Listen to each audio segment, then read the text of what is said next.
principais banqueiros do país avaliam que o ex-presidente do Banco Central, Roberto Campos Neto, pode ter se omitido diante do agravamento da crise do Banco Master. A percepção foi relatada em conversas reservadas durante o tradicional almoço de fim de ano da Febraban, segundo reportagem de Raquel Landim, publicada pelo jornal Estado de São Paulo, que ouviu executivos do alto escalão do setor. O caso ganhou evidência após a prisão do banqueiro Daniel Vorcaro pela Polícia Federal na semana passada. Vorcaro era dono do Banco Master e foi preso no aeroporto ao tentar deixar o país. Ele é acusado pela venda de títulos de crédito falsos. Logo nos primeiros relatos, os banqueiros destacaram que tanto o Fundo Garantidor de Créditos, o FGC, quanto a própria Febraban enviaram alertas formais ao Banco Central quando ele era presidido por Campos Neto, apontando o aumento acelerado das vendas de CDBs de risco elevadíssimo feitas pelo Master. Ainda assim, afirmam que Campos Neto viu o problema surgir, crescer e nada fez, levando alguns a mencionarem até possível prevaricação. Segundo o Estadão, a percepção entre os executivos é de que Campos Neto teria se eximido da responsabilidade por estar comprometido com um grupo político. O ex-presidente do Banco Central é muito próximo do senador Ciro Nogueira, do PP do Piauí, que por sua vez tinha ou tem boas relações com o banqueiro Daniel Vorcaro. O rombo do caso Master, que chega a 41 bilhões de reais, só reforçou as críticas sobre a falta de ação tempestiva. Para boa parte do mercado financeiro, a inação contribuiu para que o problema ganhasse proporções inéditas. Veja agora trecho de entrevista do jornalista Joaquim de Carvalho com o economista José Luiz Oreiro, que foi um dos primeiros economistas a apontar a gestão temerária do Banco Master. Ilha, muitíssimo obrigado por atender o nosso convite. Então, professor, não era, eu vou passar para você, mas não era uma profecia ou não era um achismo, né? Naquela ocasião você analisou e disse, no mínimo, gestão temerária. Passa a palavra, como é que você viu, então, esse golpe? Eu até corri um sério risco, Joaquim, de levar um processo. É verdade. Porque depois uma amiga minha, que é economista e advogado, falou, pô, gestão temerária é um negócio meio complicado. Você falar aí para a imprensa, cuidado para não levar um processo. Tá? Mas, enfim, Joaquim, assim, tem coisas que são meio que auto-evidentes, né? E quando você vê, quer dizer, meu interesse pelo Banco Master, ele veio de uma reportagem da revista Piauí, tá? Acho que de outubro de 2024. Acho que foi a primeira reportagem que chamou atenção, e a revista Piauí tem esse mérito de fazer reportagens enormes, que às vezes até cansam o leitor da extensão da reportagem, mas é uma reportagem bastante profunda, né? E quando eu vi aquilo ali, eu falei, olha, isso aqui não está cheirando bem nem um pouquinho. Quer dizer, vamos entender qual é a natureza do problema. Né? Que o resto eu acho que se derivou da natureza essencial do negócio do banco.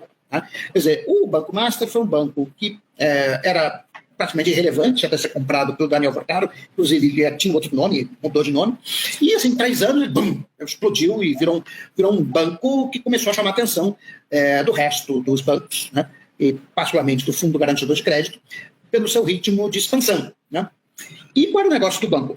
O negócio do banco era captar recursos por CDB, pagando muito acima das taxas de mercado. Quer dizer, você fala 140% do CDI, o CDI, que é o Certificado de Depósito Interbancário, é a taxa de juros que, na média, os bancos captam recursos. Né? Então, o CDI é a taxa de mercado. Então, começa assim, o que começa a parecer estranho? Quer dizer, um banco captar muito acima da taxa de mercado.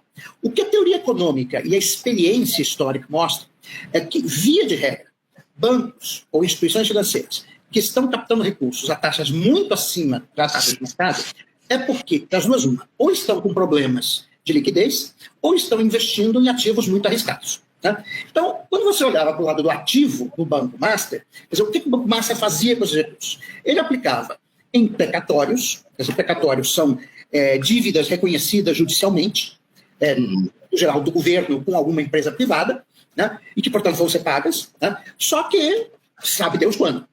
Tá? Então, o que acontece? Muitas vezes uma empresa que tem um precatório para receber do governo federal, ela quer antecipar o pagamento. Então, ela vende o direito do precatório no mercado secundário.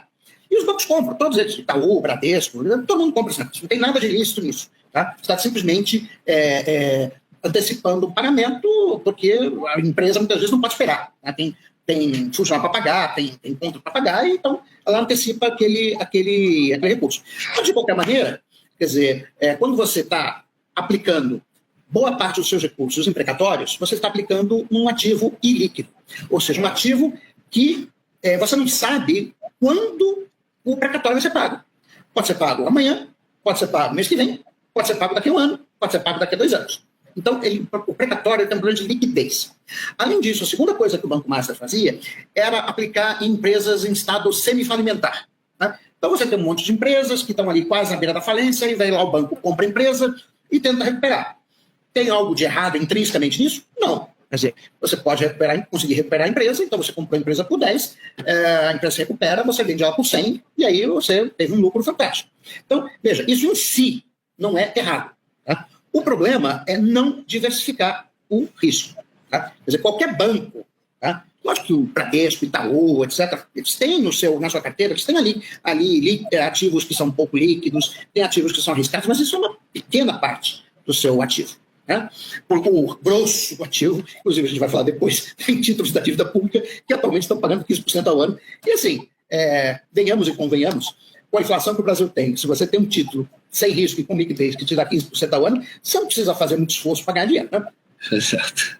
Então, esse é o negócio do banco. Então, o problema do Master é que ele tinha um problema de descasamento entre ativos e passivos. Ou seja, ele tinha um passivo caro, né, e um ativo ilíquido e arriscado. Bom, como é que chama? Não é a lei de Gerson, meu Deus, que é aquele... o importante é levar vantagem. Uma coisa vai dar errado, dará? Ah, sim.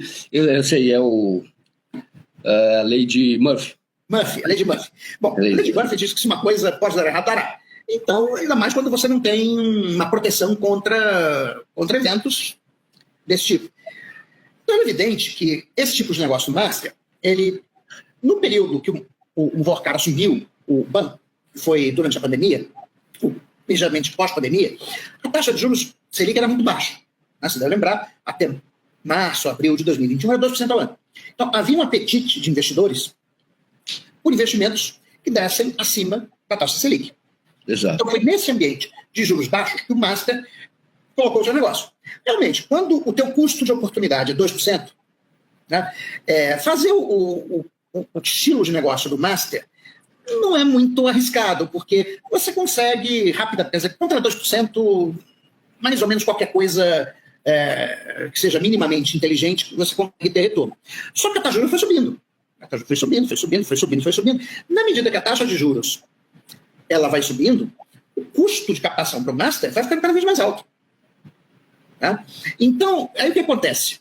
Né? Você tem que ficar cada vez mais agressivo. E aí ele tem, a gente sabe, né, do que foi publicado na imprensa, foram 2 matérias da Piauí, uma diferença de alguns meses, acho que foi uma no final de 2024 e outra no início de 2025. Né? A segunda matéria